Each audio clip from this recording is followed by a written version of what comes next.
Të gjithë qytetarët e Vlorës dhe jo vetëm, të cilët më parë i janë drejtuar Agjencisë Shtetërore të Kadastrës në qytet, e mbajnë mend këtë realitet. Kushdo i cili kërkonte të takonte një person, punonjës brenda godinës apo të merrte shërbim, e telefononte këtë të fundit, por edhe e lajmëronte me rojen e sigurisë dhe ai menjëherë zbriste poshtë. Madje kishte raste ku shumë qytetar evidentoheshin të ulur në lokalin aty pranë me punonjës të ASHK, duke zgjidhur të shumë në numër çështjet e pronave apo dokumentacione të ndryshme për t'i plotësuar këto të fundit. Gjithashtu më parë në oborin përpara kadastrës së Vlorës, më tepër kishte automjete të punojësve dhe sekserve, ndërsa tashmë edhe me godinën e re, edhe kjo problematik është eliminuar.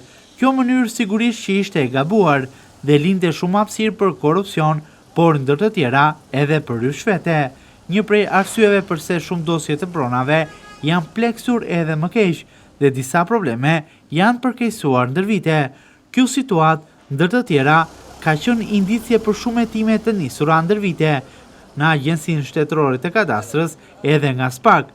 Realitet ky që tashmë ka ndryshuar, ku në kadastrën e Vlorës janë eliminuar zyrtarisht sekserët. Institucioni i kadastrës në Vlorë zyra e pronave i rikthehet tashmë edhe normalitetit. Prej hyrjes së saj me zhvendosjen edhe të godinës me emërimet e reja, sigurisht janë zhdukur, janë larguar nga institucioni dhe një sër personazh të quajtur edhe si sekserë, të cilët qëndronin tek porta hyrëse për t'i bërë qytetarëve ndoshta edhe favore për pronat. Ndërsa tashmë në hyrje të institucionit kryesor qëndron vetëm një roje i sigurisë, i cili krahas survejimit të gjithë objektit informon edhe qytetarët në lidhje me problematikat që ata kanë apo rrugët që duhet të ndjekin. Dhe për shërbime të mëpashme, këta qytetarë sigurisht që i marrin nëpërmjet internetit i Albania, por edhe në brendësi të institucionit në fjalë. Si ndiqen edhe nga pamjet në ekran, si prove qartë për këtë realitet, dera hyrëse e kadastrës së Vlorës qëndron e mbyllur. Prej një vëzhgimi të kryer nga televizioni 6+1 Vlora, në orarin zyrtar të punës të kësaj tenteje, nuk ka aty asnjë punonjës i cili del nga institucioni apo të tjerë që të futen pas orarit të përcaktuar. I vetmi që hap derën kryesore dhe kujdeset për të dhënë aq informacion sa mundet, është roja i sigurisë të institucionit të ASHK në Vlorë. Për çdo qytetar i cili ka nevojë për informacion të mëtejshëm, sigurisht që problemi i tij adresohet dhe i lihet një takim me specialistin apo me personin përgjegjës në varësi të problemit që ka, i cili mund ta informojë atë më tepër.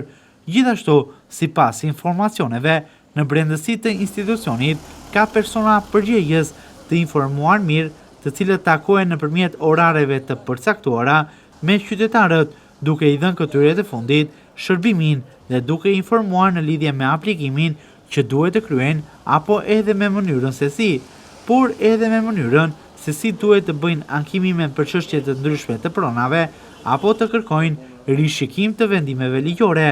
Për sa i përket pronave dhe çështjeve, problematika që kanë qytetarët të mbartura ndër vite, shumica e tyre kryen nëpërmjet i Albania, ku shumë prej qytetarëve të Vlorës sigurisht që janë të painformuar edhe në lidhje me teknologjinë, ndaj një vëmendje e veçantë treguar nga stafi pikërisht për informimin e qytetarëve për mënyrën e aplikimeve apo edhe veprimeve online.